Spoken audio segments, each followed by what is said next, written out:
Now over in Canada, Prime Minister Justin Trudeau says the country must stay united. We're learning more about the meeting between President-elect Donald Trump and Canadian Prime Minister Justin Trudeau, the two getting together last night at Mar-a-Lago amid reports of tariff threats. ABC's Jay O'Brien has the details from Florida. Trudeau's comments came after President Trump's, meaning he didn't have an opportunity to respond. However, when he did speak, he presented an optimistic picture of the agreement.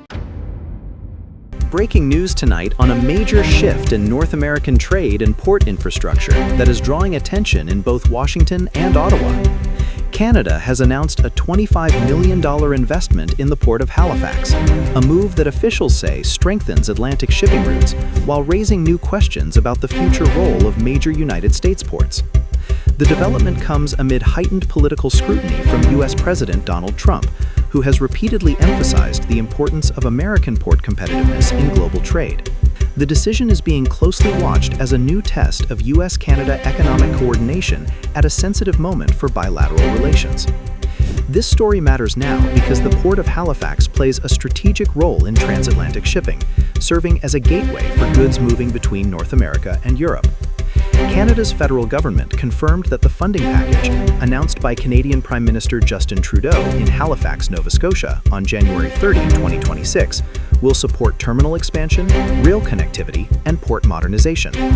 The goal, according to Transport Canada, is to improve cargo efficiency and attract larger international shipping lines, potentially diverting traffic that might otherwise flow through ports along the U.S. East Coast.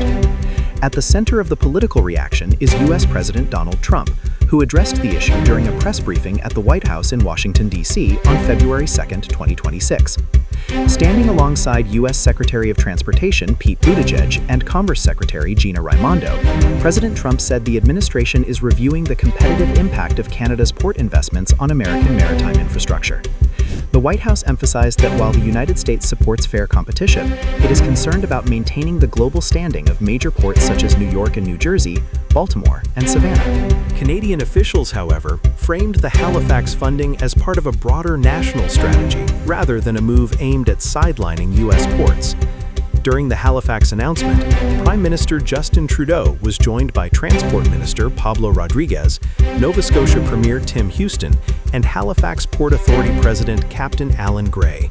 They said the investment is intended to address congestion in global supply chains and improve Canada's ability to move agricultural products, manufactured goods, and energy-related cargo efficiently to overseas markets.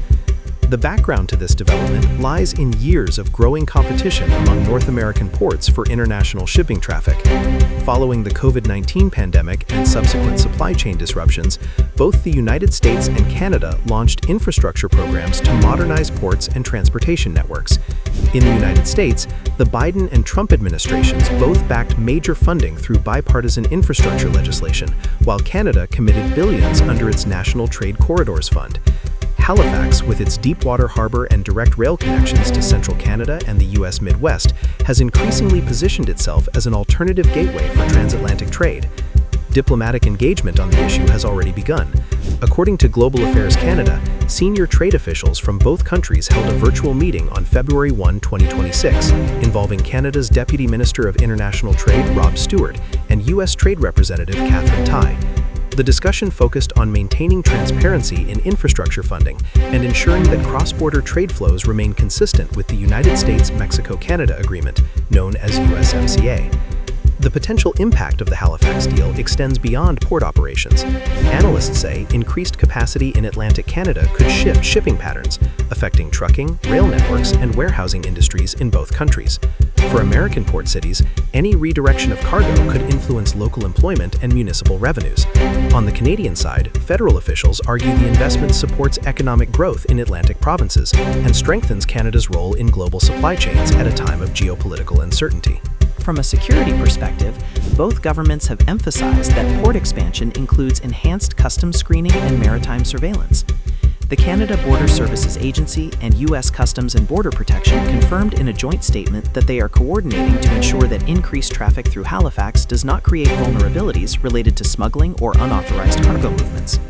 Looking ahead, government sources in Ottawa say additional infrastructure announcements may follow as Canada continues to assess bottlenecks across its port system.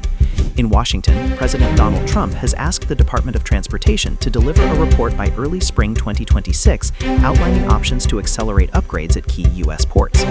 Trade experts expect the issue to feature in upcoming bilateral talks when Prime Minister Justin Trudeau and President Trump are scheduled to meet at the next North American Leaders Summit, expected to take place in Mexico City later this year. For now, both sides are signaling a desire to keep competition within a cooperative framework. Officials in both capitals stress that the U.S.-Canada trade relationship, valued at more than $2 billion in daily cross-border commerce, remains one of the world's most integrated. We will continue to follow this developing story and bring you verified updates as new details emerge. For more in-depth coverage of North American politics and international trade, don't forget to subscribe to the channel and turn on notifications for our latest reports.